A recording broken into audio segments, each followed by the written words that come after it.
Right, this is the Canon Powershot G15, which I just bought.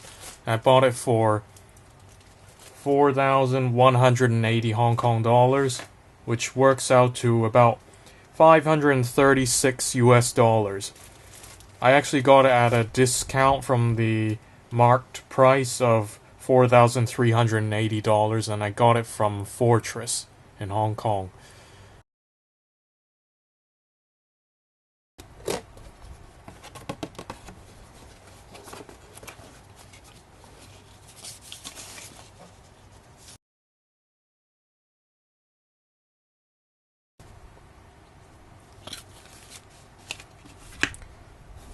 And here is where the charger and battery would be, but I've already taken that out and I've started charging it. And it's right here. So this is what the charger looks like, and there's the Canon battery.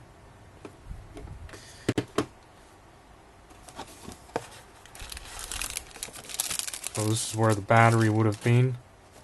And you get this strap, this Canon Powershot strap, which you can attach to your camera.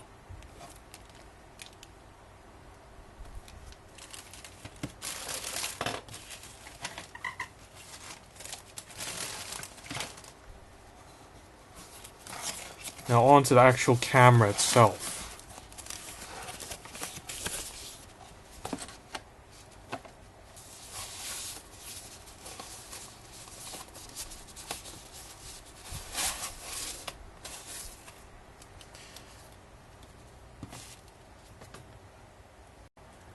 One of the significant features of the Canon G15 is the relatively large sensor.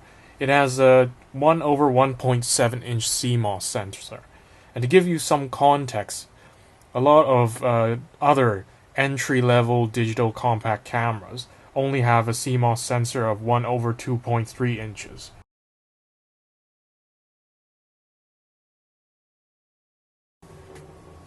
So I've taken out the G15 out of its box, and I've also attached this Powershot strap to it, which is very useful for hanging around your neck or for stabilization purposes.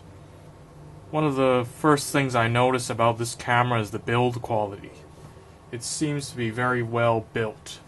The specs say it's 352 grams, and that's good for stability. On the other hand, it's not so heavy that you'll feel that you'll get tired from carrying this camera around, so it's just the right weight.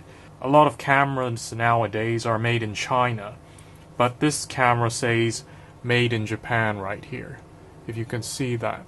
At the bottom here is the tripod mount, and here is where you put in the battery and the SD card. Here. And it closes. This side is the speakers. Now on this side,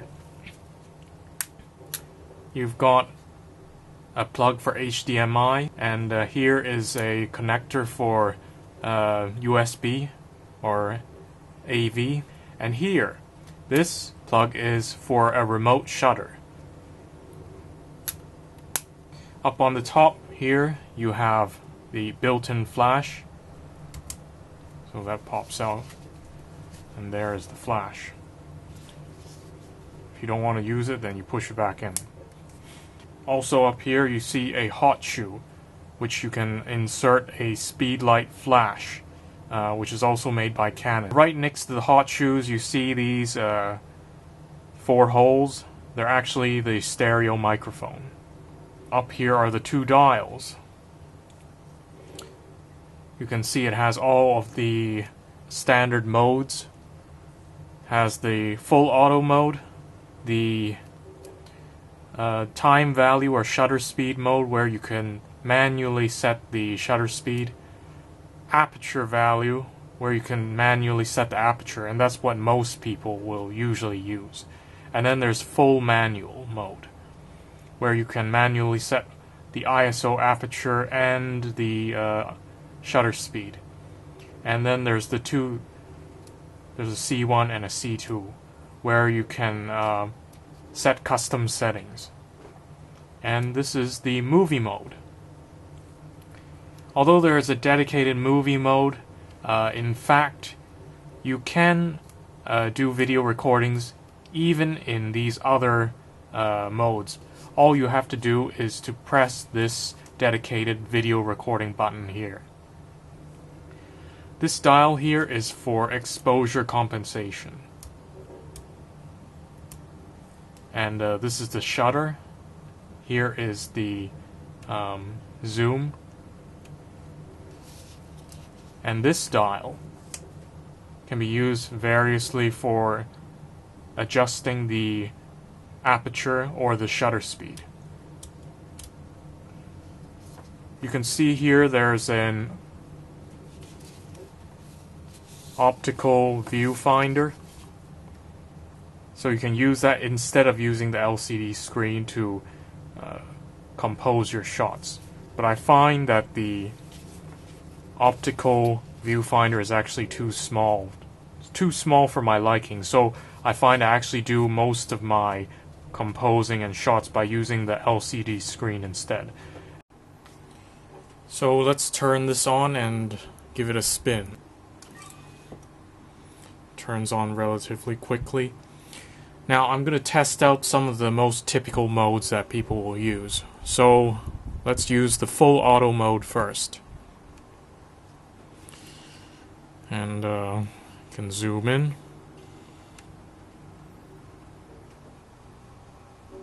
And zoom out.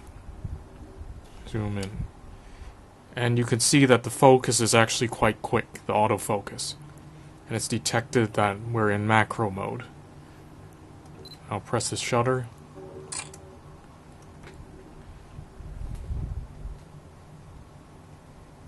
This camera seems to work very quickly. There's hardly any shutter lag. But of course, we're operating in very bright lighting here. So this is full auto mode. And actually, you can see here there's an electronic level, which is actually quite useful.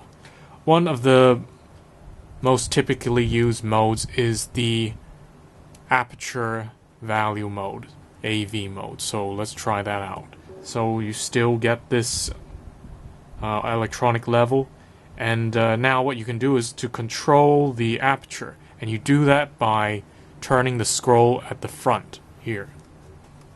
This scroll right here.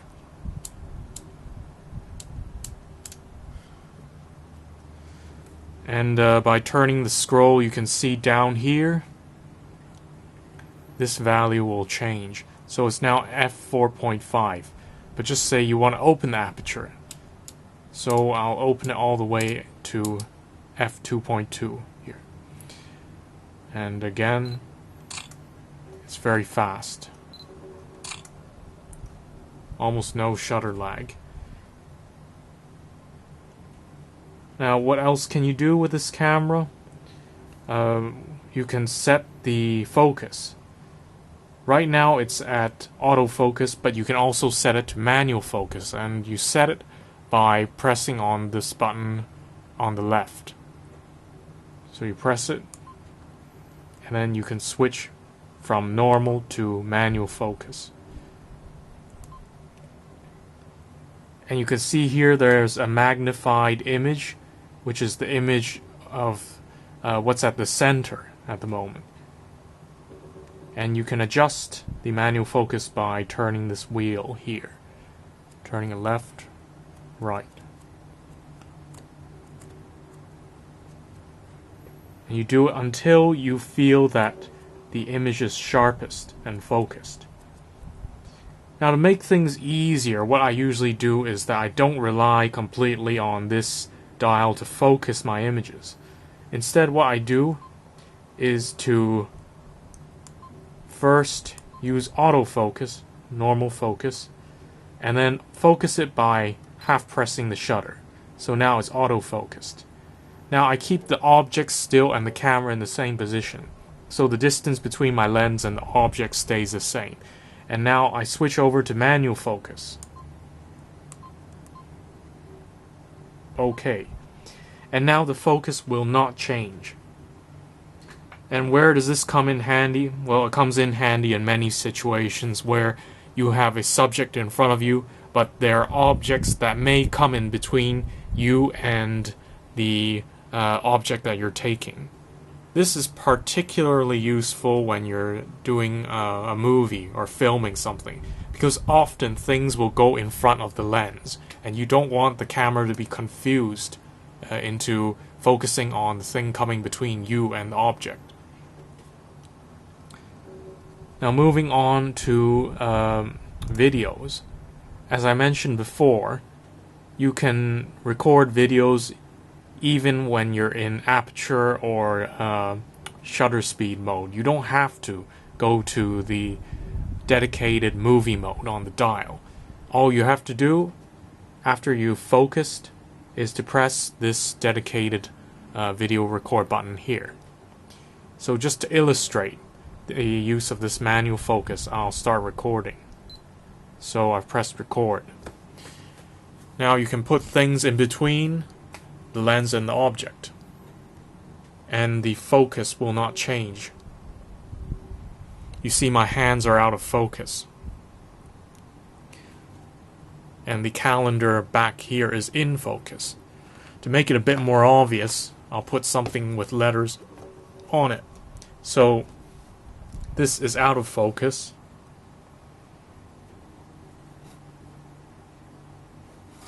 This is in focus. Out of focus, in focus. So this works very well. And to stop the recording, press the record button again. Now, how do you watch the movies you've recorded or the photos you've taken? You press this button here, which is the review button. So to watch the video recording, what you do is press this middle button here and press play. So I press record. And the sound is coming out of the speaker at the side. The lens and the object. Here. And the focus will not change. You see my hands are out of focus. To stop it, you press the button again. And to come back out, you can go to exit.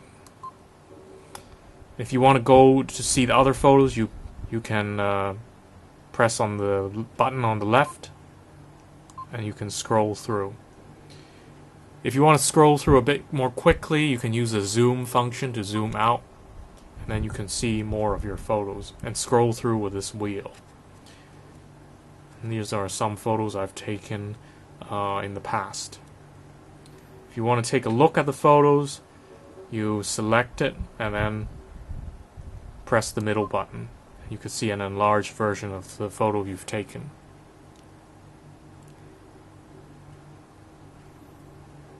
Now going back to manual focus, I'll just show you a useful thing that you can do.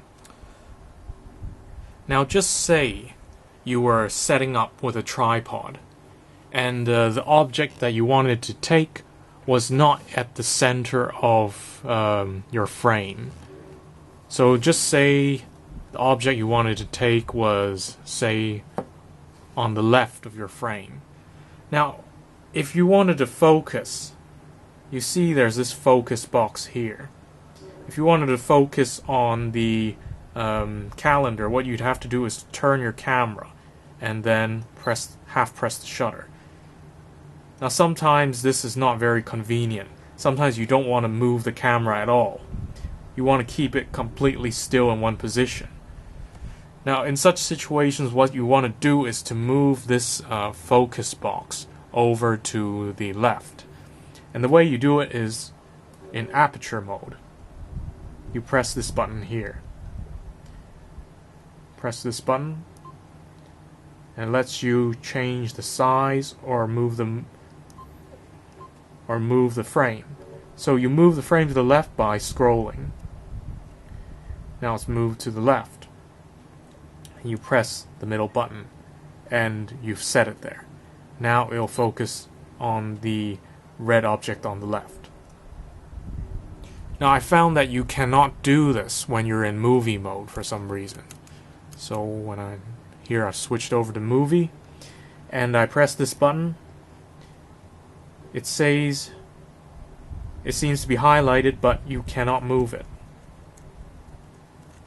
So that's not too helpful.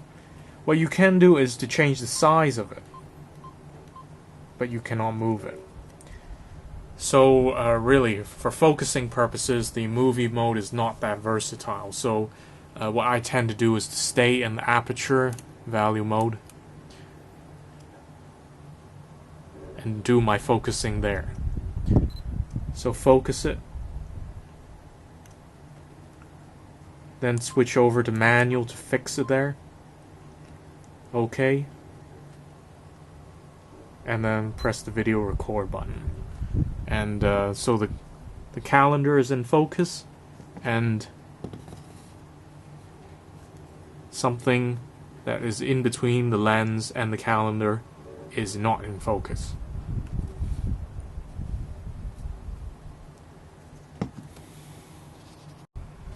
Now, one practical tip that I give you if you're using this camera to help make it last a bit longer is to change one of the settings for the lens retraction. Now, by default, when you turn to the playback mode, the lens doesn't retract immediately. You see it's still stuck out here. Now, that's not very good, because if you're not using the camera for taking photos, you don't really want the lens to be sticking out like that and exposed, because it could get damaged by something hitting across the lens or some dirt going on the lens. It's exposed. So ideally what you want is for the lens to retract every time you've finished taking a photo and you've gone to playback mode. So what you can do to change that is to go to press the menu here, and then go to the right and then scroll down, and you go to lens retract. By default it's set to 1 minute, so you can scroll to the left and set it to 1 second. That way it retracts back immediately once you switch to playback mode. So you see it's retracted straight away and is now protected.